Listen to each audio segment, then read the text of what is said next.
Nel, ano itong bagong pangako ng Pangulo sa hanay ng Armed Forces of the Philippines?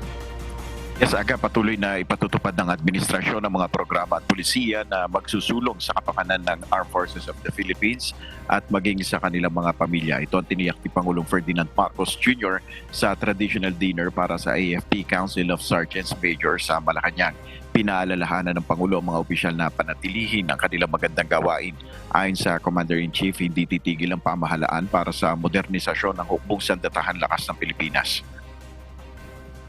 Rest assured that we will remain steadfast in transforming and modernizing the AFP into a world-class force that is respected by its counterparts and is a source of national pride. Umaasa naman ng Pangulo sa suporta ng mga opisyal para matiyak na maging handa ang AFP sa anumang contingency sa gitna ng pabago-bagong security environment sa Pilipinas. Yan muna ang ating update. Balik sa iyo, Aga. Maraming salamat, Nel Mariboho.